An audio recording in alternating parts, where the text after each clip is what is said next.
Bonjour, alors je quitte Lucera. J'ai rien vu de la ville. Apparemment c'est une belle ville, cité culturelle. Mais tant pis.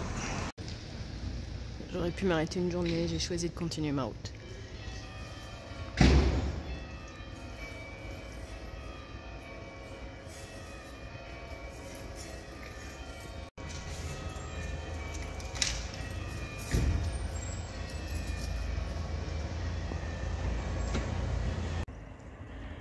J'aurais au moins un peu aperçu le château.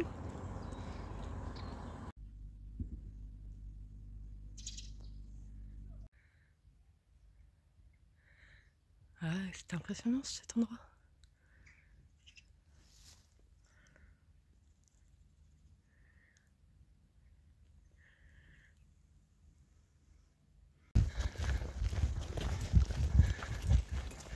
Ben dis donc, c'est discret, hein. Bon, j'ai trouvé le balisage, c'est bien par là. J'hésitais parce que c'est quand même un peu raide. J'avais pas vraiment envie de descendre pour remonter, mais c'est par là. Et on a une belle vue aussi. La bonne blague. Je crois qu'en effet, il a neigé cette nuit.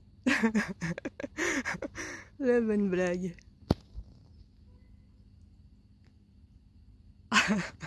Ok, non, j'ai pas rêvé. J'ai pas rêvé. Bon.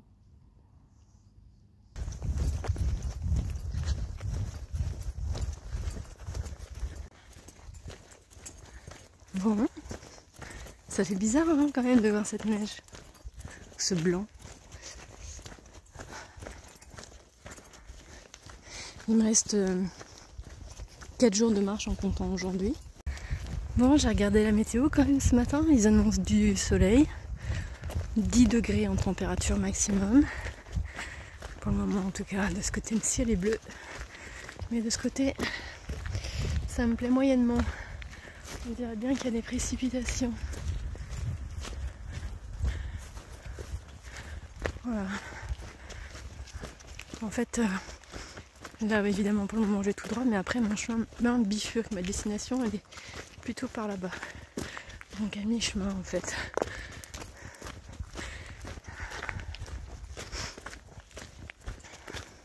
Cette neige, franchement, c'est... Ok, j'accueille. Bon, a priori je laisse la neige derrière moi. Moi je vais par là. Il y a toujours ce gros nuage là.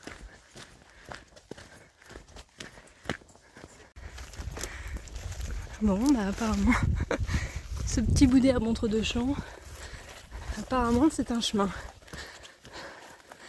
Ça ressemble pas trop à un chemin.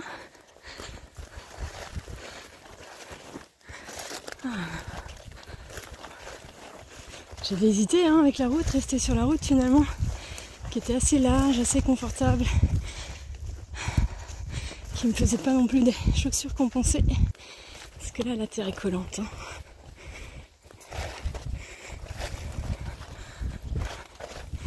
Mais bon, je suis quand même à l'abri des voitures qui roulent toujours très vite. Voilà, et de temps en temps je m'arrête. Je prends le temps d'observer à 360 degrés. Quand je regarde derrière moi, je vois tout le chemin parcouru depuis bientôt 5 mois.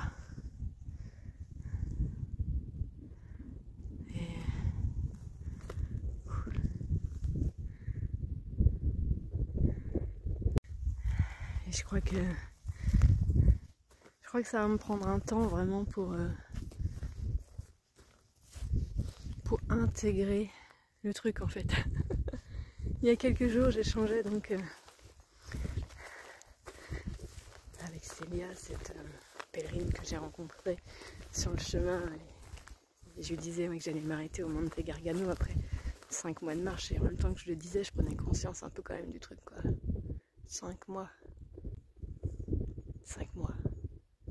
C'est presque une demi-année. 5 mois de marche. J'arrive pas... Il y a un truc qui bug. J'arrive pas vraiment à concevoir en fait le truc, je crois. Il va vraiment falloir un temps. Bon. Et puis il reste 3 jours et demi. 3 jours et demi. Donc, je pense que je vais m'arrêter un peu aussi à San Giovanni Rontodo, la ville de Padre Pio, pour découvrir aussi cet univers-là. Je sais pas trop combien de temps. Et après, il me restera une journée de marche pour rejoindre le sanctuaire Saint-Michel-Archange et relier ces 2 sites de l'Archange. Ah, je sais plus si je vous ai parlé en fait du Monte Gargano et du Mont Saint-Michel, ce lien entre les deux. Alors, allons-y. Donc, le sanctuaire Saint-Michel-Archange, c'est donc, a priori, hein, ce serait le premier sanctuaire dédié à l'Archange Saint-Michel. Donc l'Archange Saint-Michel serait apparu à je ne sais plus qui, en ordonnant de construire un sanctuaire ici. Donc voilà, donc un premier sanctuaire dédié à l'Archange a été construit au Monte Gargano. Je ne sais plus trop à quelle période non plus d'ailleurs. Mais le Mont Saint-Michel, c'est en 793. Il me semble que l'Archange Saint-Michel est apparu à Aubert, l'évêque d'Avranches. J'espère que je ne vous raconte pas des histoires. Voilà. Donc pour lui demander de construire un sanctuaire pour lui ici. Alors la première fois qu'il lui est apparu, c'était en songe, et donc il a cru en effet qu'il avait rêvé, et il n'a rien fait. Et du coup, l'archange est revenu. Ah, je ne sais plus s'il en a fallu 2 fois ou 3 fois, mais en tout cas, pour être bien sûr que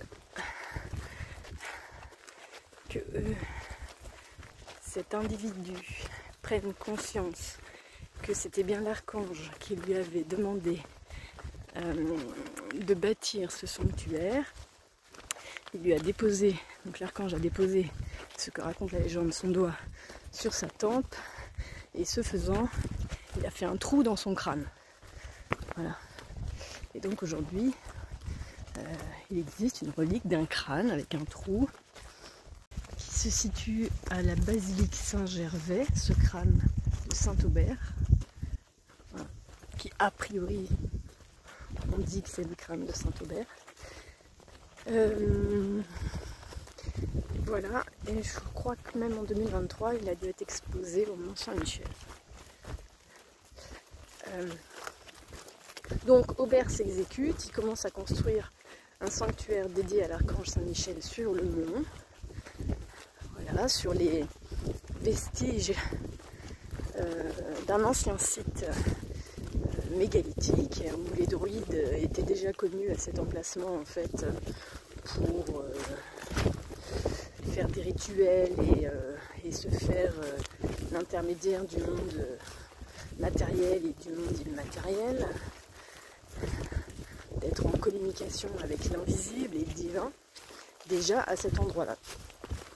Donc c'est comme ça que commence la construction du Mont Saint-Michel. Et pour faire d'un site un lieu de pèlerinage, eh bien il faut des reliques. Donc 2 émissaires ont été envoyés au Monte Gargano, au sanctuaire Saint-Michel-Archange, pour venir chercher des reliques. Et donc en l'occurrence, ils ont fait ce premier pèlerinage, quoi. Donc ils sont allés jusqu'au sanctuaire Saint-Michel-Archange et ils sont revenus avec un morceau du manteau rouge de l'archange, dit-on, et une pierre sur laquelle il aurait posé son pied.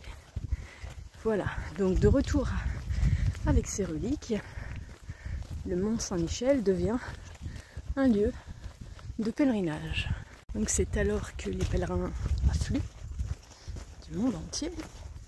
On a même des histoires assez surprenantes de vagues d'enfants de 7, 5, 10 ans qui quittent leur famille sans raison apparente, poussés par un appel intérieur et qui vont marcher séparément puis ensemble et se retrouver à marcher vers le mont Saint-Michel.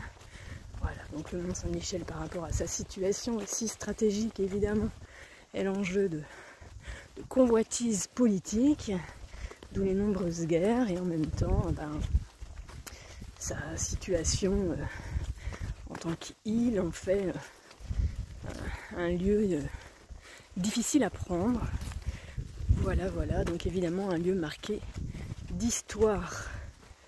Et ce que beaucoup de gens ne savent pas, ce qui est pourtant assez récent dans l'histoire du mont, c'est que le mont Saint-Michel, il a aussi été une prison. Dans les années au 19e siècle,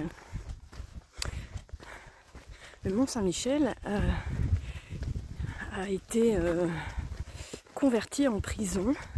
Donc il y avait des prisonniers sur le mont, dans l'abbaye, voilà, et même des cages suspendues dans lesquelles on mettait certains prisonniers.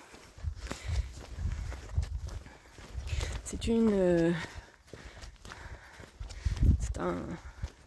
page de l'histoire du mont Saint-Michel qui est peut-être un peu moins connue. Et on a des écrits, notamment de Victor Hugo, qui partage en fait son admiration par rapport à l'endroit merveilleux qu'est le mont Saint-Michel et cette ambivalence qu'il peut ressentir à la fois en ayant le regard porté sur l'horizon et la beauté de la nature et en même temps de ressentir la présence et d'entendre les mots, les cris de certains prisonniers juste là à quelques mètres derrière lui. Voilà, et c'est que très récemment finalement que le mont Saint-Michel a accueilli à nouveau des hommes et des femmes en prière, des prêtres, des sœurs, et qu'il a pu recevoir ces rénovations qui en font le lieu qu'il est aujourd'hui, ce lieu majestueux qu'il est aujourd'hui. Un lieu contact des éléments, un lieu chargé d'énergie, un lieu ancré dans la terre, entouré d'eau qui s'élève vers le ciel, vers le soleil, et avec le vent. Enfin bon, on a une quête d'équilibre rien que dans le lieu en lui-même en fait, hein, avec à la fois ce rond, cette île, cette pointe qui se dirige vers le ciel. Enfin bon bref, on a plein de choses. On a cette flèche, on a voilà la représentation de l'archange à son sommet. Et on a ce merveilleux paysage aussi qui est là devant moi.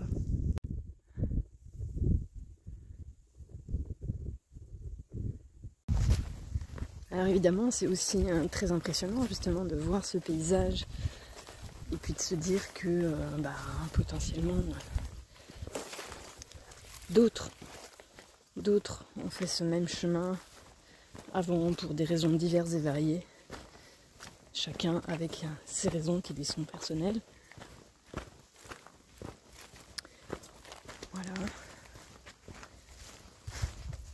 En tout cas, même si moi, mon voyage a encore quelques jours devant lui, je crois vraiment commencer à percevoir les apprentissages, les bienfaits.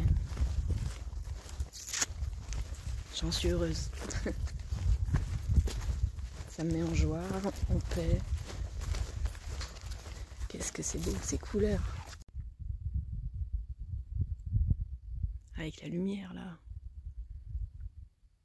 Ça change du vent d'hier. Hein.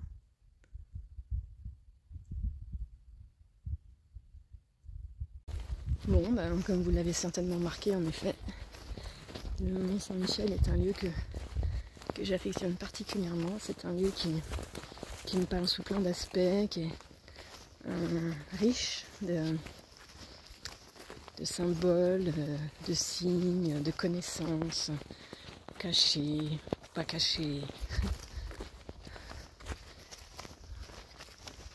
Voilà, il y a plein de choses qu'on peut découvrir sous différentes lectures en fait, au Mont-Saint-Michel, que ce soit au premier degré, dans des lectures symboliques. Et puis ce que je trouve intéressant aussi, c'était tous ces ouvrages en fait qui étaient présents dans ce qui était la bibliothèque du Mont-Saint-Michel, tenue par ces hommes qui étaient là en prière, voilà, avec des ouvrages d'alchimie, de la Grèce antique, de philosophes, et qui sont qu'il est assez étonnant de trouver dans un tel lieu, avec des connaissances répertoriées dans ces ouvrages, des connaissances astrologiques, des connaissances alchimiques. Voilà, donc avec de la géométrie sacrée aussi. Enfin bon, bref, tout ce qui m'interpelle, plein de choses qui m'intéressent, et je cherche à organiser les pièces de puzzle que je trouve sur mon propre chemin pour me faire ma propre représentation, ma propre recherche de connaissances, de revenir, je sais pas, à un socle, un truc originaire, de revenir davantage à l'origine des choses, à l'origine des croyances, à l'origine des religions, des pratiques spirituelles. Voilà, je pense vraiment que différentes pratiques spirituelles ou religieuses aujourd'hui ont un point commun vers lequel elles convergent, et moi c'est ça qui m'intéresse, c'est de remonter à l'origine du truc, quoi. Voilà, je suis curieuse.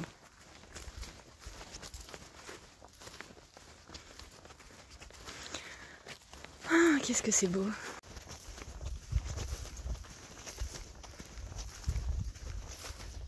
Donc, ben oui, quand on cherche, on trouve des similitudes à travers les différentes divinités de notre histoire, ou à travers des représentations. Voilà, et en l'occurrence, sur cet axe Saint-Michel, il y a plein de similitudes entre Saint-Michel et Apollon, et c'est pas pour rien que cette ligne, elle est aussi appelée la ligne Apollon-Athéna, qui traverse la Grèce, qui passe par Delphes, Athènes, et le temple d'Éleusis. Donc plein de choses à découvrir dans la saison 2. Voilà, avec une culture différente. Oh, cette lumière.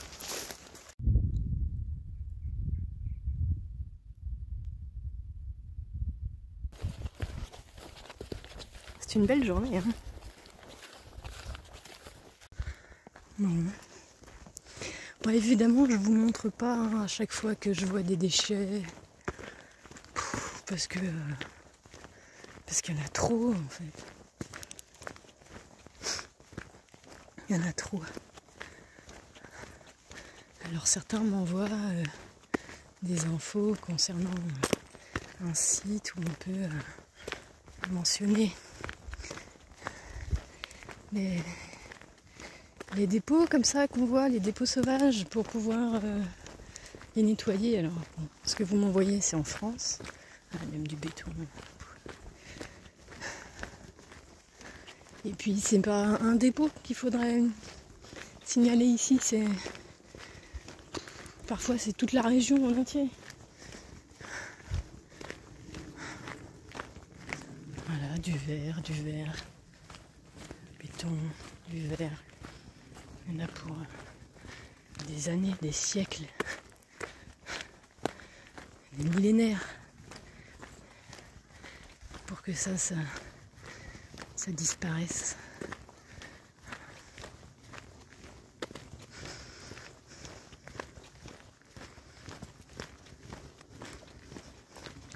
Je me demande en plus si la pierre qui est là, ça va être une borne. Parce que j'en ai vu une aussi là-bas plus loin. Des gravats, encore des gravats. Encore des gravats, je vais me dire, c'est inerte. Ah, du polystyrène, voilà. Du plastique. Il y en a partout en fait. Il y en a partout. C'est désolant.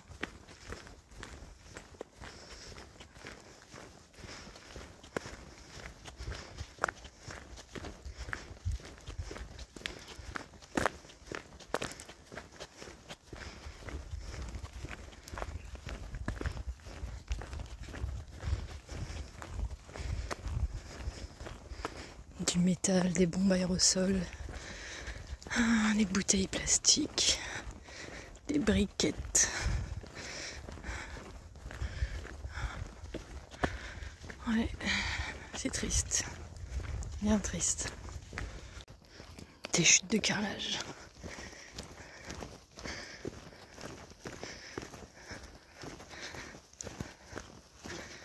Ouais. Des gaines plastiques.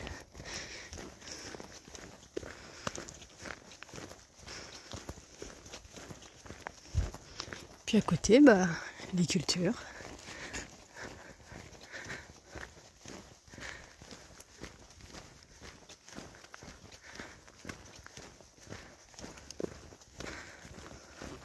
Ah, carrément un chiotte. Je trouve qu'il y a un tel contraste entre la beauté de ces oliviers, voilà, qui nous laissent suggérer qu'ils ont pu voir plein de choses. Je sais pas quel âge ils peuvent avoir. Enfin, ceux-là sont peut-être un peu plus jeunes quand même, mais il y en a certains, on voit que c'est des anciens, quoi. Puis de l'autre côté, voilà,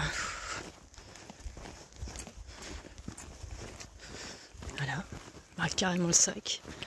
Voilà. Tant qu'à faire.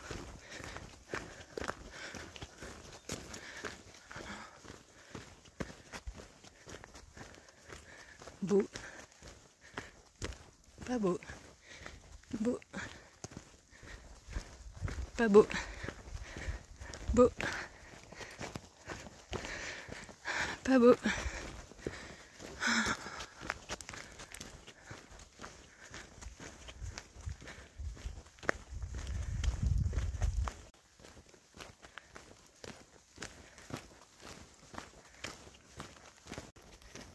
Bon, et puis il doit y avoir 300 ou 400 mètres en arrière là maintenant. C'était un carrefour en fait. Et quand je suis arrivée, j'ai entendu un chien voilà, aboyer légèrement, royalement. Enfin, c'était pas. Comment dire, juste pour montrer sa présence, quoi. Il n'essayait pas forcément de montrer sa force ou que sais-je. Et en fait, il y en avait 4 ou peut-être même 5 qui étaient là assis dans un champ, allongés dans le champ. Voilà, et tout cracra. Des chiens errants, quoi. Des chiens errants. Je pense que ceux-là, a priori, ils avaient pas de maître. Hein. Ça fait bizarre.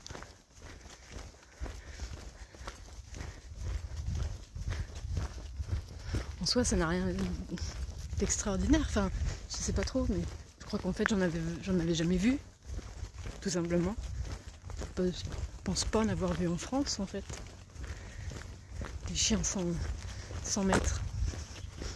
Même s'ils sont tout seuls dans la nature. Je sais pas. Enfin bon, bref, c'était bizarre. Et puis, on était à un carrefour, ils étaient 4 ou 5 même, ils étaient gros. J'étais pas très fière, mais bon. Il y en a 2 qui se sont levés et puis voilà, qui ont aboyé un peu, mais voilà, c'est tout. Ils sont même pas venus vers moi. Et puis les autres, ils ont même pas bougé, ils sont restés là. Mais quand même, toute seule face à 5 chiens qui ressemblaient plus ou moins vaguement à des loups d'ailleurs pour certains. Ouais. Bah, tu traînes pas trop quoi, hein. J'avais sorti mon bâton quand même au cas où. Hein. Si, pas sûr que ça fasse grand chose, mais enfin pour le moment si, ça a quand même fait un peu. Je pense que ça les maintient quand même un peu à distance. Après tu traces ta route, tu baisses le regard, voilà, tu marches dans ta direction. Et puis voilà quoi. Tu les laisses sur leur territoire. Jusque là ça passe. Allez, un petit peu de route pour finir cette étape. Il reste encore 4 km de route tout droit.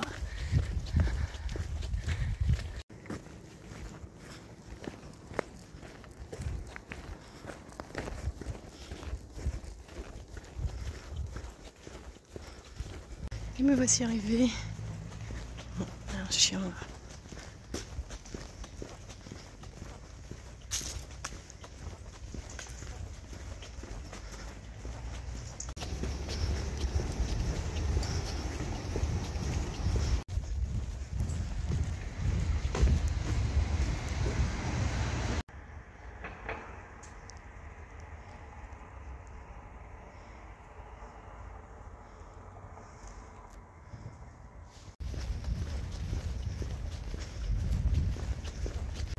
Bon, je viens de m'arrêter manger un petit truc en arrivant ici, là. Il est maintenant 3h30 et en fait le soleil est si bas que qu'il éclaire plus directement en fait. Et du coup il fait froid. Il fait froid. Il me reste plus que 300 mètres je crois à faire pour aller à mon hébergement du jour. Et après je crois que je sais même pas si je vais ressortir. Bonjour. Alors je quitte San Severo avec le soleil ce matin. Je viens de m'arrêter, j'ai rien à manger. Ce soir je crois que il n'y a aucune possibilité d'acheter quoi que ce soit. Je sais même pas encore où je dors. J'ai envoyé un message au sanctuaire Santa Maria di Stignano, je crois que c'est comme ça. Donc j'ai pas eu de réponse hier. En même temps on était dimanche et visiblement le numéro de téléphone que j'ai c'est un truc pro, donc du coup je me suis dit bon, je vais laisser passer la nuit, j'appellerai ce matin si j'ai pas de nouvelles. Voilà, et si ça marche pas, apparemment il n'y a qu'une autre possibilité dans un BNB qui est répertorié dans le topo guide de la Via Francigena, mais qui est 2,5 km avant. Bon. Voilà, donc bon, j'espère que tout va bien se passer et tout va très bien se passer. Et voilà. Du coup, je viens de passer devant un étal de fruits, alors j'ai acheté quelques clémentines parce que c'est le seul truc que j'ai, même pour ce midi du coup. Mais ça parlait foot ce matin, ça parlait foot. J'ai pas tout compris, mais la discussion était bien avec beaucoup d'entrain. Et le seul mot que j'ai compris c'est Benzema, donc voilà. Bon, c'est reparti pour une nouvelle journée avec le soleil. À peu près 22 km je pense. On verra bien du coup. Ouais, bon. Je sais pas, je trouve que les étapes sont un peu comptées bizarrement là depuis quelques jours. En tout cas sur l'application de la Via Francigena. Les jours, comment dire, c'est comme si les étapes s'arrêtaient en début de ville et recommençaient en fin de ville. Donc du coup, suivant la taille de la ville, il y a quand même, a priori, je pense, plusieurs kilomètres qui ne sont pas comptabilisés. Bon, on verra bien. Je pense que j'ai environ 22 km, du coup peut-être un peu plus ou peut-être un peu moins, suivant l'endroit où je m'arrête ce soir. On verra, ce sera la surprise. Allez, il est là. Enfin, j'imagine que ça doit être celui-là. Camino. Ah non, c'est pas le même. Camino Pace.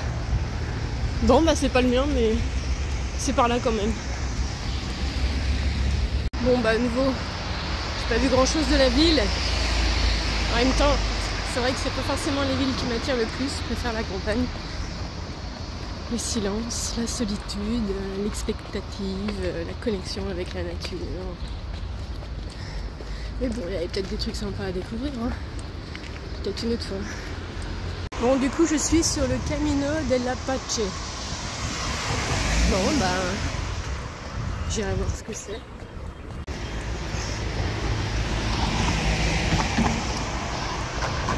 Le chemin de la paix. C'est plutôt attrayant comme nom.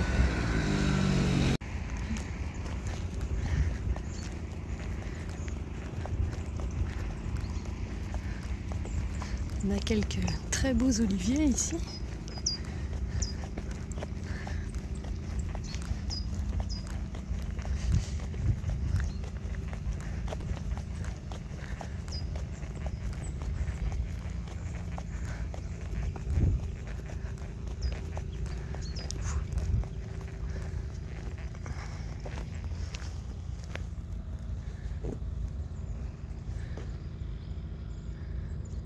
Encore un très beau spécimen de résilience, n'est-ce pas? Qui continue de porter ses fruits. Qui sont bien mûrs d'ailleurs.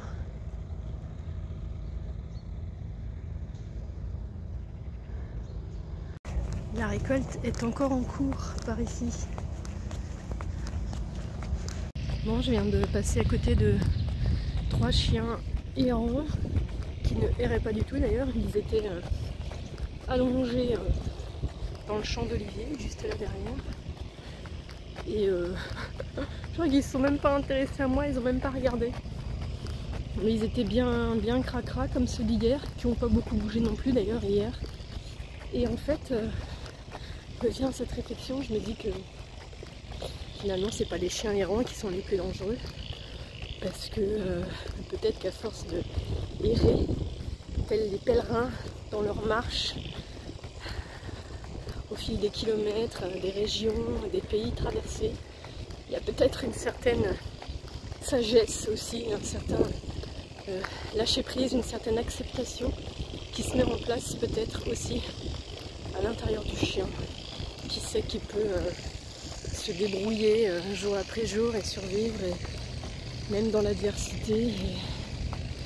Voilà. Alors que finalement, le plus dangereux, c'est les chiens enfermés, les chiens attachés. C'est ceux-là les plus dangereux. Ceux-là, quand on commence à les lâcher, ceux-là, ils vont défendre leur petit bout de lopin de terre, leur territoire, avec la croyance que c'est leur territoire. Là où le chien errant, finalement, son territoire, c'est la planète, quoi. Donc il n'a pas forcément besoin de défendre son territoire, si ce n'est plutôt de le préserver. De le préserver pour continuer de survivre grâce à ce que le territoire peut donner pour lui permettre de survivre. Il n'a pas besoin de défendre ce qu'il a, puisqu'il n'a rien. Et quand on n'a rien, on n'a rien à perdre. Non, c'est celui qui est dans l'illusion d'avoir qui défend son territoire, qui est attaché, emprisonné et parfois emprisonné aussi par des chaînes invisibles, hein.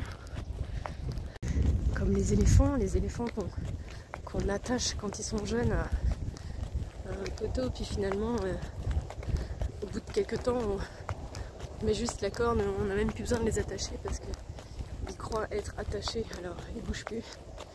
Voilà, bah, c'est un peu pareil en fait, je crois. Peut-être chez l'homme à travers ses prisons intérieures, ses croyances personnelles, ses expériences qui l'emprisonnent et après il se croit prisonnier tout seul et il défend son territoire et défend ce qu'il a. Voilà. Alors que voilà, finalement c'est pas celui qui erre qui est le plus dangereux peut-être. En tout cas c'est cette sensation que j'ai eue à travers cette rencontre avec ces chiens. Bon bah je vous laisse avec cette réflexion quoi. Allez, je traverse les oliveraies. Bon ben du coup je viens d'appeler le sanctuaire parce que j'avais pas de réponse. Et en fait j'ai eu quelqu'un au téléphone. Mais ce n'est pas possible, l'accueil est fermé. Voilà, donc je viens d'envoyer un message à la deuxième possibilité qui est donc ce BNB 2,5 km avant le sanctuaire.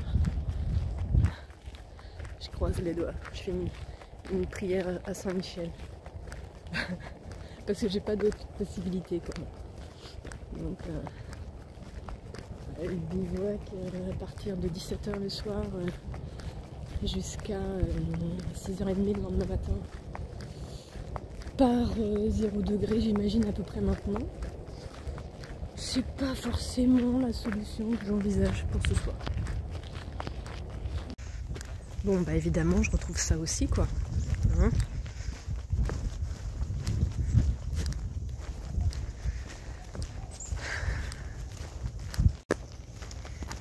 Bon, j'ai envoyé un message du coup au BNB. Et en même temps j'observe encore mes appréhensions et le fait que je ne sois pas évidemment à 100% dans l'accueil et la confiance absolue. Et du coup, comme je l'ai aussi trouvé sur Booking, et j'ai pas attendu sa réponse en fait, parce qu'en plus en fait je passe par il n'y a pas de village du tout là aujourd'hui sur mon chemin et je passe aussi par des zones blanches où il n'y a pas de réseau. J'ai déjà vu du coup depuis ce matin. Bon voilà, du coup j'ai préféré me tranquilliser intérieurement en réservant au moins ma nuit et je verrai avec elle si c'est possible pour le dîner. Au pire, j'ai 4 clémentines et de toute façon, ça me fait pas trop peur ça. Je sais grâce à mon expérience sur le chemin de Stevenson en jeûnant que je peux survivre au moins 12 jours sans manger et en randonnant. Voilà. Donc j'ai un lit pour ce soir en fait. Et un toit. Surtout, plus que le lit en fait, c'est le toit. Donc j'ai un toit. Donc je peux marcher tranquille quoi maintenant. Voilà. Surtout que la journée vient de se raccourcir de 2,5 km. Peut-être même un peu plus parce que du coup je vais pas suivre la Via Michaelica sur tout son parcours parce que je suis obligée de passer par un autre chemin pour aller jusqu'au BNB, donc ça va être une petite journée de marche tranquillou. Voilà. Et comme il fait beau, je pense que je vais ralentir un peu ma cadence et prendre le temps. Bon demain ça fera 2,5 km en plus quoi. plus le temps de visiter le sanctuaire. En même temps, comme c'est fermé, je sais pas si on peut vraiment le visiter. On verra bien. À chaque jour suffit sa joie. Aujourd'hui, c'est la joie d'être là, traverser ces champs d'oliviers sous le soleil. C'est une belle journée d'automne au fin fond de l'Italie. Et d'autant que après aujourd'hui, il ne restera plus que... Ça fait trop bizarre. Il ne restera plus que 2 jours. 2 jours. 2 jours de marche. 2 jours de marche, hein. Il restera plus que 2 jours parce que je vais prendre mon temps à San Giovanni Rotondo et je prendrai aussi mon temps au Monte Sant'Angelo, évidemment. Mais 2 jours de marche, quoi.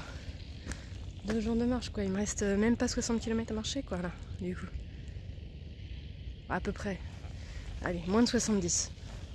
Sûr. C'est trop étrange. C'est vraiment très étrange. Oh là là.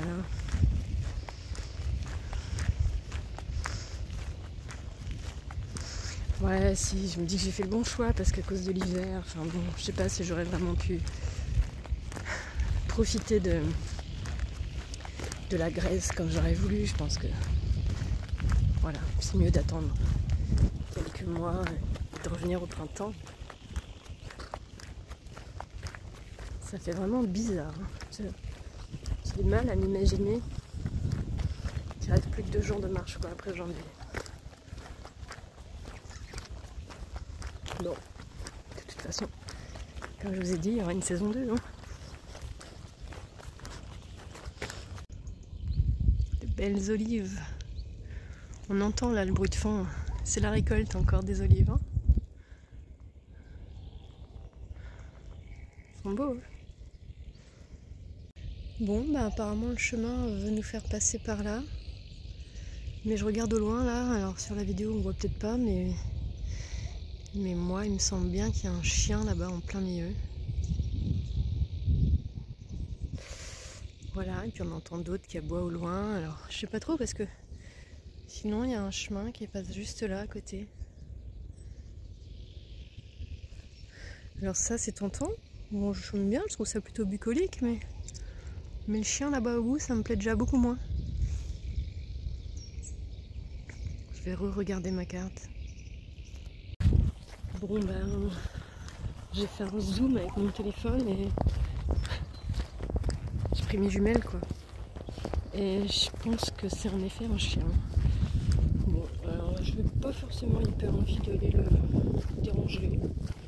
Je vais le laisser tranquillement allonger sur l'ancienne voie ferrée, bucolique, tant pis. Bon, je vais contourner par le chemin. Hein. Puis j'espère qu'il va décider de faire comme moi, c'est-à-dire de me laisser tranquille.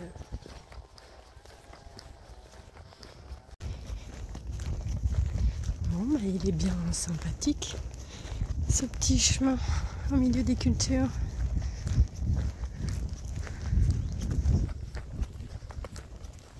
Bon bah là pour le coup le chemin a disparu, alors je sais pas si c'est cette trace là de tracteur qui a labouré cette partie. En fait il n'y avait aucun sigle, aucun signe, aucun balisage. Le tracé GPS il dit que c'est là et qu'on devrait arriver là-bas au bout. Un petit bout de route. Bon bah je suis le tracé GPS tant qu'on me dit rien, ça va.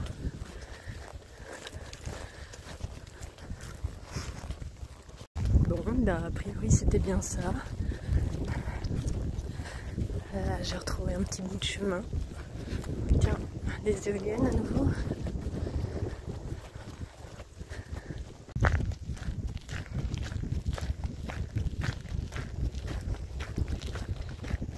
Bon, j'ai un peu hésité à rentrer, ça ressemble à une propriété privée, c'est bien joli.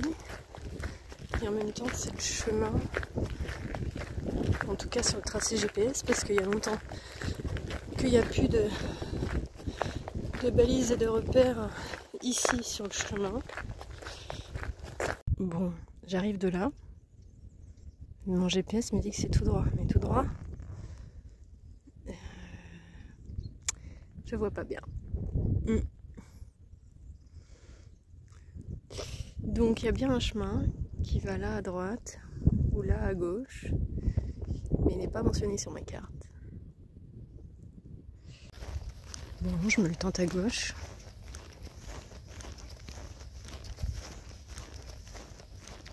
Bon, bah, je suis censée récupérer un chemin à 500 mètres là, sur la droite. Mais...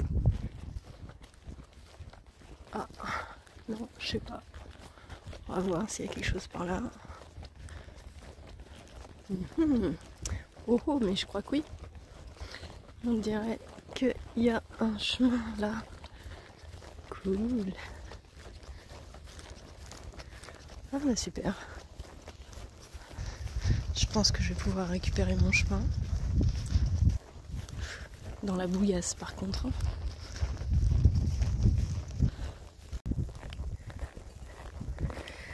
Donc j'ai utilisé l'application PlanteNet pour savoir ce que c'était. Ces champs. On m'a dit que c'était des asperges. Je vois si vous pouvez confirmer, infirmer. Je connais pas. Je découvre. Et là, le sol est tellement gras, ça me fait la tronche. Ça me fait des chaussures à talons. C'est hyper lourd et c'est pas du tout facile à marcher. Le chemin est là.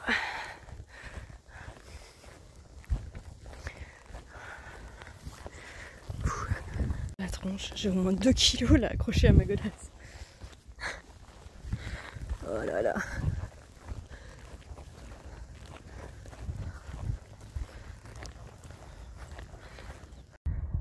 Bon ben voilà, ça fait trop bizarre en fait de voir ce panneau. Demain à San Giovanni Rotondo et ensuite Monte San Angelo.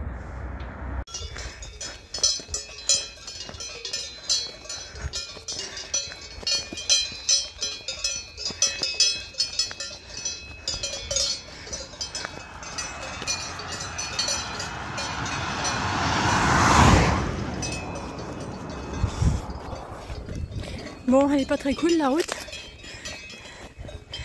Je suis presque arrivée.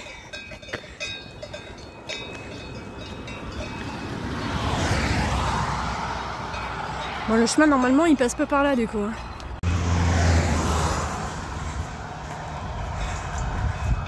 Là je passe par là pour aller à mon hébergement.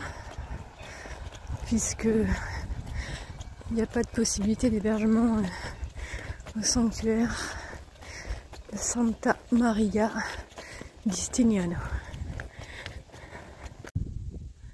Bon, ben me voilà arrivée, encore quelques centaines de mètres, à la Porta del Gargano.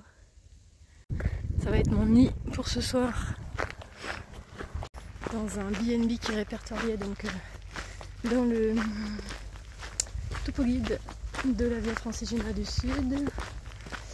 Et on a juste échangé un tout petit peu par message, par WhatsApp, mais je pense que je vais y être très bien. En tout cas, j'ai un toit et j'ai un dîner pour ce soir. Bon, bien me voici arrivée.